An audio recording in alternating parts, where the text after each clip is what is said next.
This is Kevin Gemmell, the senior content writer for ChefWorks. If you've been following us on the blog at blog.chefworks.com, and we hope that you are, you'll know that every week we post multiple stories about the culinary and hospitality industry. We do features about chefs. We do our weekly bites, which is a roundup of industry news. But something that we started a couple months ago was called Perspectives. And this was our opportunity to look at all areas of hospitality and how chefs, bartenders, servers, small business owners were dealing with life in the new landscape of the COVID era. Something we haven't done yet is put it on video. So we are absolutely thrilled today to be doing our first video interview with Chef Nina Bryant, who is based in Jacksonville. Chef, thank you so much for joining us. Let's jump right in.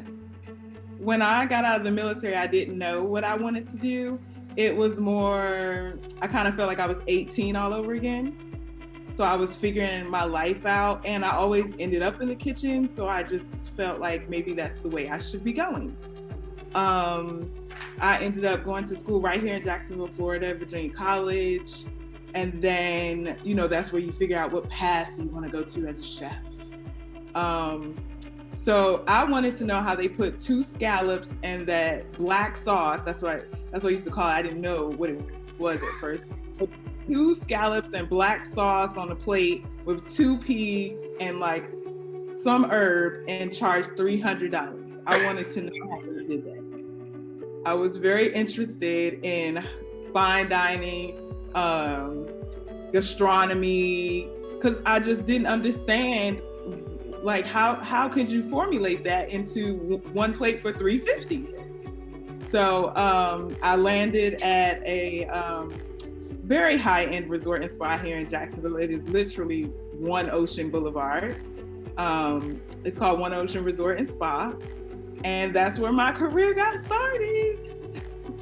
Let's actually take a step back before that. Where did you grow up, and what made you decide to go into the military, and what branch did you serve in? I grew up in Washington, D.C., the best place to be. I grew up there. I actually went to Duke Ellington School of the Performing Arts. So that begs the question then, School of Performing Arts, Juilliard, and then eventually culinary school. What did you want to do before you went into the military? You are not even ready for that answer.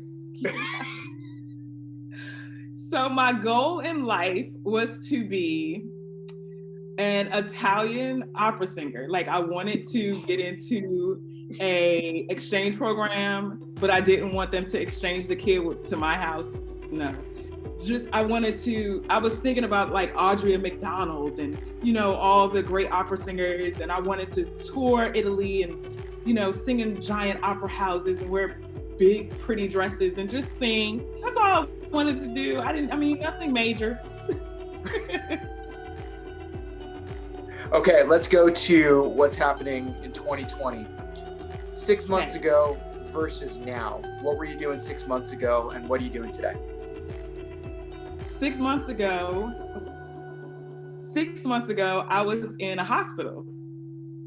My water broke. I was pregnant with my son, and I was cooking for several athletes, about 6 of them, and pregnant, no less. And my water broke New Year's Eve. My son was supposed to be born March 29th. So I was just talking about this to somebody. I went to the hospital and I was like, oh, I'm just gonna take a shower and go to the hospital. They're gonna check me and everything's gonna be fine. It's probably, it's probably not that. It's, just normal routine. But I went in and they're like, we're keeping you. I was like, what? I don't know what that means. What do you mean you're keeping me? And I just cried for like the whole first day because I was actually becoming a resident of a hospital. They should have just changed my mailing address. One of the things that we like to do with Perspectives is talk to different people in the hospitality industry, whether that is an executive chef from a culinary group or a small business owner. As a private chef, how have you had to pivot your business in the COVID era? Thank God for that time that I had to sit down in the hospital because I had a lot of time to think. I was like, what's another thing I could do? And I started thinking about like this meal box for moms at first. So it was like, if I was a mom stuck in a hospital, which I was, what would I want to eat besides a grilled cheese? Just all of these things I started thinking about. So when COVID hit, it was the perfect opportunity for me to say, ooh, let me see if I can do this. And if I can do this, will it sustain itself? And of course, in the backdrop of everything else that's going on besides a global pandemic, you have this giant spotlight, this international movement shining the light on systemic racism. What has the last 2-3 months meant to you as a Black woman, as a business owner? Talk about the importance of that and what's been happening in the background. As a Black woman, it has been quite interesting.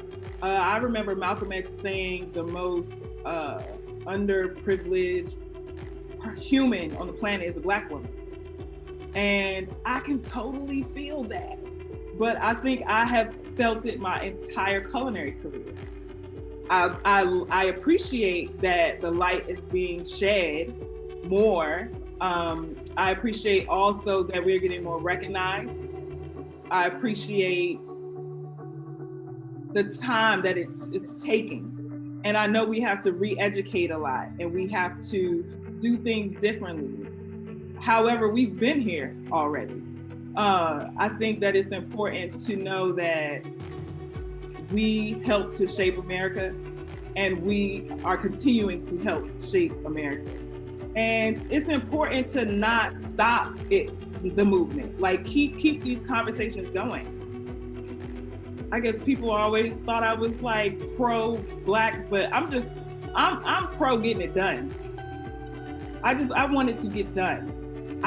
We should have been recognized. Like, I get it, I understand it, but I want it to happen without having to cause a riffle across the entire world. Like, I just feel like it should be in daily conversation. We shouldn't have to form positions called, director of inclusion or diversity. It should already be embedded. Once again, our thanks to Chef Nina Bryant. If you like what you saw, we hope that you will follow us on all of our ChefWorks social media channels. We've got Instagram, we've got Facebook, we've got LinkedIn, we've got Twitter, and of course, YouTube. You can subscribe right here if you like what you saw. Leave your comments on the blog, leave your comments on the YouTube channel, and we look forward to seeing you next time. Thank you.